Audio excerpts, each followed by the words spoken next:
We think there's going to be some interesting possibilities for users, who engage in sort of the building of geo communities. So with the Abaqus system, we see people surfing the world at large as a large, an aggregate geo mashup. I'm looking for something. I don't know what it might be, but I might want to go and see what's in Palo Alto. So I go to Palo Alto and I see all the geodata that's been accumulated about Palo Alto or the surrounding area. And I'll get everything.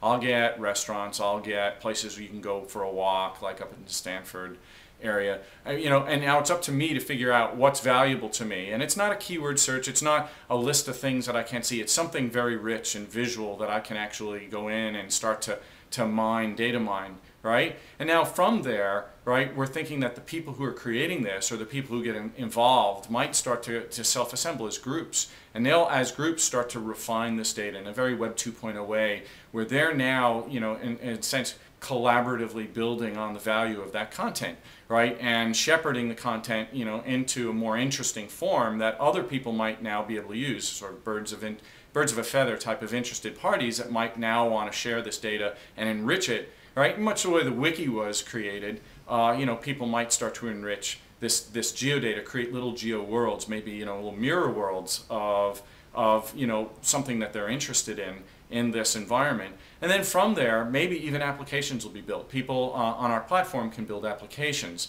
So they could actually now say, well, I don't need just a very generic application. I want to make a very specific application. So maybe now they'll take that next step and they'll build an application on top of this, which enables people to get even more value out of that geoinformation that's been added.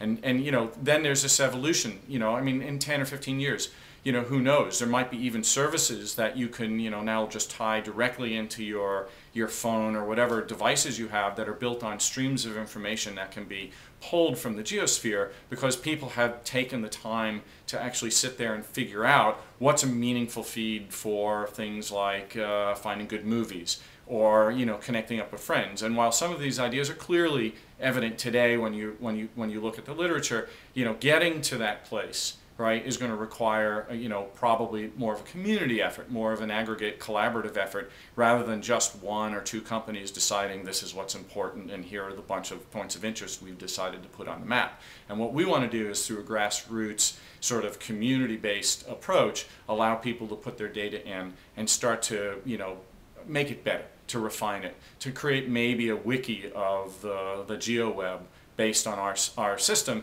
and then to allow, basically, allow that to happen very easily and make it very simple for people so that, this evolution can start to take place.